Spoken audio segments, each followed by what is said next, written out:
I would like you to tell the story about the plush Kelsos. Plush Plush Kelsos. Kelsos, right?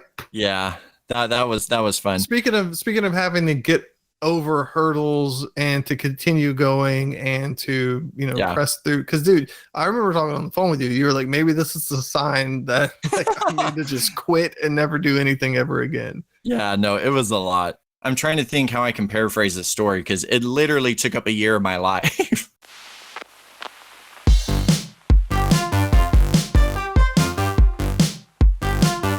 Hello, everybody. Thanks for listening to Just Be Creative. I'm Krist Norsworthy. You can find all of our links at justbecreativepod.com. Today is the second half of my conversation with Jordan Burk, and you can find him at kellyandkelso.com. So in the beginning, when I first did my Kickstarter, I had my book and I had a plush koala to go along with it. And so I raised all the funds I needed for my Kickstarter, which was unreal. It was amazing. So I was able to order all my books and my stuffed animals and my shirts and basically launch my small business. But in the meantime, I'm waiting months and months and months and months for my plushes and nothing, like no movement. And I'm trying to think how I can paraphrase this story because it literally took up a year of my life. Yeah, no. But this guy, long story short, that I had paid. I don't want long story short. I want long story. Okay. This guy had paid. Give me medium story short. Medium story. I can do that. So this guy had paid, was kind of like the middleman between me and these factories in Asia. Oh, I forgot about this. And he had only paid the factory enough to create all my stuffed animals, 1,000 something Kelsos. Yeah. But he didn't pay them enough to release them once they were shipped to the US. Right. So I've run into this too because like I've avoided it, but like enamel pin manufacturers, like no one in the United States creates or manufactures enamel pins. If you go to an American website, they're outsourcing it to like a factory in China. So whenever I ordered mine, I went through, like I found somebody in China and just contacted them directly, thankfully, and that was a lot easier. Totally. So you paid somebody the full amount, right? You paid this guy. Because I was Mr. green. X. Yeah, you paid Mr. X the full amount. He's here in the United States. And what I was green and I was new to all this in business. And I didn't realize I could have just paid him half at that point. But he made it sound like it was all or nothing, basically. So I paid him the amount and my plushes get created. I've seen pictures of them. I know they exist. And I have a sample. It's amazing. The quality is amazing. I'm super pleased with it. I just want them here. And like a great quality. Haha. And they arrive. And then I get this like mean message from the, shipping freight company. And it's basically saying, listen, your guy's not paying us. You need to pay us if you want to see these koalas. Like a ransom note. I'm just kidding. Yeah. No, and they were like letters cut out of a magazine. Exactly. Taped to a piece of paper. Yes, but sent via email. And they took a picture of it and then emailed it to you. Yes. So they're telling me that if I don't come up with, I think it was like almost $4,000 for these, stuffed animals, they're going to turn around and sell them to like whatever you win at like a local fair. Right. And I just, the idea of somebody after you've paid for them. Full. You've paid for them in full, and now you're gonna have to double it basically to get them. Totally. And it was a huge bummer. And I remember trying to get like legal help, but again, here I am. I'm a small business. I don't really have that much, to begin with. I wouldn't have run a Kickstarter if I had money. And so here I am needing legal help, and I couldn't really find any because nobody really knew how to go about it. And so plus the money you would spend on legal help. Totally. It's like it was only a few thousand, quote unquote, only a few $1,000s to just get the koala. So it's like you might as well just pay it that rather than pay a lawyer because you'll end up paying more. Yeah. And I remember being so torn because I'm like, here I am. I'm like the inclusion speaker, the kindness spreader, and I'm over here wanting to like just like take this guy out and destroy his business. And I was so torn. Towards the end of it, yeah. Because again, here we are a year and I still don't have my product. and he's avoiding my phone calls, and it was this big mess. And I remember having somebody reach out to me, and then I realized I wasn't alone in this. He had done this to 20 other people. Mm. Yeah. And so they all started opening up to me and telling me, their stories, and basically gave me the, like, just throw in the towel. You don't have to do this anymore. There's no way of fighting him. Don't go for legal stuff. You'll just end up going broke and all this stuff. And I just didn't sit well with me. One night I had this idea and I typed up this letter, and I thought, let me send it to all these guys. And so I did. I sent it to all of them, and I said, rephrase a few things, tell your story, but please don't cuss, please don't yell, please don't use all caps. Because the way at this point they had been handling everything was through anger, which I get it. Because for them, it sank their businesses, because their businesses were nothing but a plush. I had the book to fall back on. So the book was my main product. So the plush really didn't affect my business. It was just super frustrating because it was a big loss. Yeah. And anyways, we were able to make this guy basically uncomfortable enough that he ended up coming up with the funds after we had already done some fundraisers and stuff to try to raise money to get the Save the Koalas. I think we had like a Save Kelso Koala thing going for a while. And a lot of people were trying to help us. And eventually we were able to make enough that I was able to drive down to Houston and pick up my koala shipment. And speaking of collaborating, you were like, hey, this guy emailed me. Read his email. And this is what I want to say, but this is what I should say. So let me say what I should say. It's like, okay, again, maybe let's not use that word. For real. I know that was the thing is I want to stay true to who I am, which I always want to show love. I always want to show kindness. And that's hard when somebody's straight up taking advantage of you. Yeah. But I also refused to put my character, to the side to deal with the situation. And so it took you proofreading a few things and, editing some of my language to, first to get our koalas back and, send those couple of emails. Yeah. But yeah, like I said, you were on the edge of literally giving up all of it. Several $1,000s, you're just getting off the ground. I mean, it is a make or break kind of situation. Yeah. Well, and I was just blessed that I was able to stay afloat the whole time with, just book sales, and that I have followers that understood when I was like, guys, something came up with the, koala situation. It might be a while before we actually get them to you guys, that everyone was understanding. Well, that's awesome. Can we want to talk a little bit about your newest book that's coming out? So one of the things that it's so funny, because I remember talking to your brother and I was like, he said something about one of my books. And I was like, bro, you haven't even read my books. And he just started laughing. He was like, I haven't. He said, write one about New Orleans and I might actually read it. And so I was like, deal. And, here we are. And so we've got Kelly and the Star of New Orleans. And that's when I decided to introduce the girl with vitiligo. And so it's still a Kelly book. You still have Kelly and Kelso, but they go to the city of New Orleans where they hang out with Gentilly and her stuffed animal, Gidry Gator.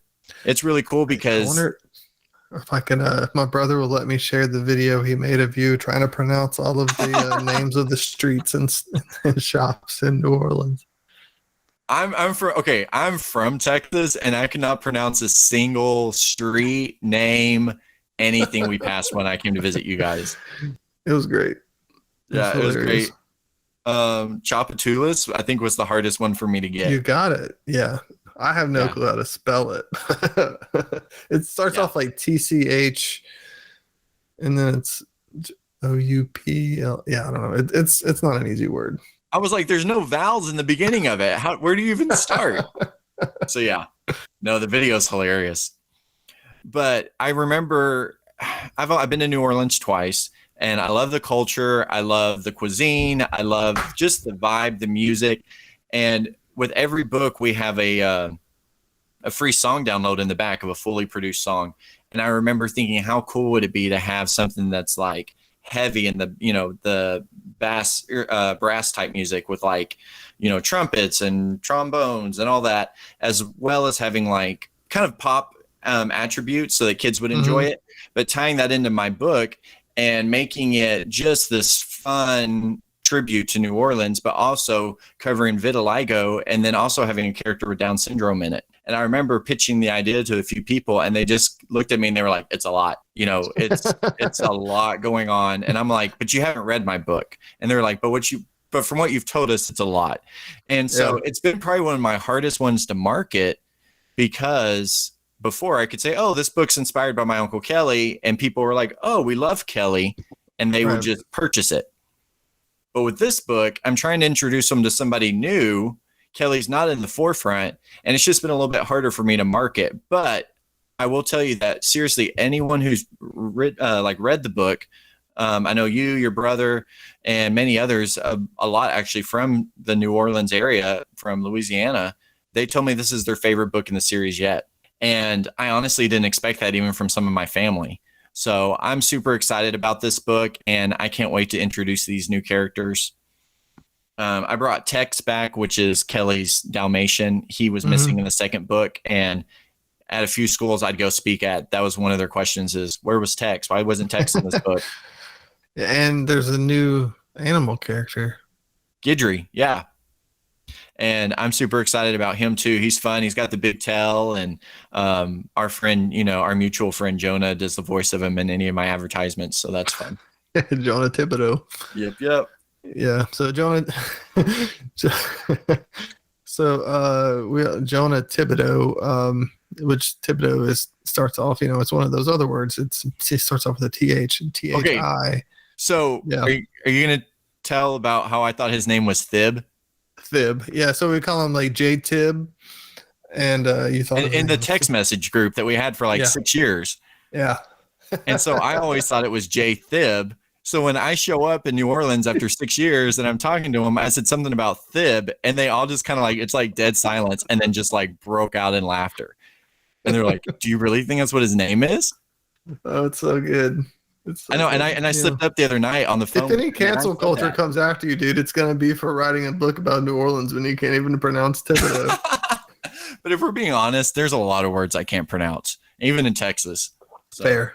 That's fair enough. So, but no, it was hilarious. I was on the phone with him the other night, and I slipped up and said Thib, and he was like, "Bro, better by now." And I was like, "I know, sorry." That's funny. Yeah. So how's the I was gonna say how's a Kickstarter going, but can you? I know I want to let you go. Can you explain what a Kickstarter is? Well, just not explain what a Kickstarter is, but now this is your third time at least doing a Kickstarter. Can you just second talk about this is your second Kickstarter? Mm-hmm. Okay. You just talk about how it's going right now and what it's like even doing it, because that's a lot of work in and of itself. Dude, I forgot how much work went into one, because my first one I did it back in 2018, and I've had a team of people helping me. So I had people kind of because like I told you earlier, I screw up words. I had people kind of helping me on how to talk, what to say, and helping me type my letters and make everything dot on my I's, cross on my T's. So everything looked and came out super professional. And this go round, I did more of it on my own, and the amount of work that goes into it, seriously, I started prepping for it. It launched September 1st, and I started prepping for it back in February and March. And that's just me making my graphics and writing my bios and explaining what it is and coming up with how much everything's going to cost, and then creating pie charts for that and trying to figure out what is the best, price for each product and what products do I want. And coming up at this point, you have to also have a product. So I had to, I wrote my story and I had to come up with names, which there was a few that I remember going around and around with you on, and you were just like, no. There's all this prep work that went into it. And then I wanted a video, because some of the best Kickstarters have a video presentation. And I remember having to get all the stuff ready for the video. And then you have to write your own lines as well as other people's. And then I wanted people that actually had vitiligo to be a part of the video. So I had to reach out to them and explain to them what it is I'm doing without anything to really show them, and them just trust me off of my manuscript and a few images. I don't know if I've said this earlier, but before I even wrote my book, because I know a lot of things about Down syndrome because I was with my Uncle Kelly for 14 years. And prior to that, I was just, I grew up with him. So I know a lot of things about Down syndrome. I don't know very much about vitiligo. And so before I even started typing or writing, I immediately found me some models on Instagram that had vitiligo. And I reached out to them and I explained what my heart was for this series and what I wanted to do. And I said, would y'all be open to me doing a Q&A and asking y'all some questions? And they absolutely loved Are it. Are you sure you just didn't want an excuse to reach out to models? Right. There was one of them. I was like, and I'm going to need your number as well as your email. Yeah. So no, I reached out to these models and they wrote me and we started interacting and I asked them these questions and they just gave me an honest feedback of what it was like growing up with vitiligo. A lot of them didn't get it until they were like in their early teens or later. And so, you know, there's still children that have it, but for them, they didn't get it till they were probably in their teens. And so they talked about the struggle of trying to cover it up with makeup and people asking them questions in public and really not knowing what it is. And the way people would ask them questions came off more rude than curious. It's something they started out being really ashamed of. But by the end, obviously, here they are modeling and they're all drop dead gorgeous. And they're owning it. They're owning the fact that they have vitiligo and they look amazing. And so that's really something I wanted to bring to the Gentili or Tilly character is I wanted her in the beginning to be a little unsure about herself. And she wants to play her trumpet and she wants to play at Jazz Fest, but she's a little nervous that people are just going to stare at her skin and not listen to her music. And after some encouragement from some of her friends and family, and then you've got Kelly. And one of the things I loved about my uncle was he didn't know your class, whether you're rich or poor. He didn't notice, you know, skin color. He didn't notice anything. And he just loved to love. He just loved people. And we would be at the mall walking. He'd just wave at strangers because that's who he was. And so it was such a perfect book and character to introduce, you know, Kelly to, because Kelly would just love this kid regardless. And that's one of the things I talked about in the very beginning of the book is how Gentili loves Kelly because he never noticed her skin. And so, but by the end of the book, you see her kind of becoming a little bit more empowered until she finally embraces, you know, her skin and learns to love herself. So I was super excited. I'm still super excited about this book. Awesome. So your Kickstarter officially ends on October 14th. October 14th. All right. Yes. And then once that's over, people will be able to purchase it. And your other two books are available on Amazon already. Yes. And our website. If they order it through the website, I can actually sign it. So I recommend ordering it through the website. Okay. And you can do that. Order through so that's kellyandkelso.com. Yes, sir. And then, sorry, what was I trying to ask? Oh, is the new book will be available to order. You can either do it through Kickstarter now, or if you're listening to this after October 14th. I don't really have a set date for when it'll become available on the website yet. Okay. The first two books are definitely worth getting, and they are available now. And if you get them, go order them now. You'll have them in before Christmas, and that'll be a good Christmas gift for people. Stocking stuffer. Yeah, it sounded like you said stocking stuffer. So yeah, don't like randomly just follow people home one night and give them Texas books. Accent. Sorry, I'm not trying to make fun of you. That's just what I heard. No, it's funny. It was a funny picture in my brain. Awesome, Jordan. Thanks for joining me on the podcast. And is there anything else you'd like to share before we sign off? Are we signing off before we end the podcast and go? I got work to do, man. I got a fall spring fest. I got a fall fest this Saturday, and I got a Comic-Con the next Saturday. Dude, you're busy. Yeah. Well, it's almost Christmas, so all this stuff's happening. It's true. Yeah, I saw you painting the other day, so it's cool. Kicking it out. Oh man, I think we're good. Awesome. So everybody, thanks for listening. This has been Krist Norsworthy with his friend Jordan Burk, talking about Kelly and Kelso. And thanks for having me, man.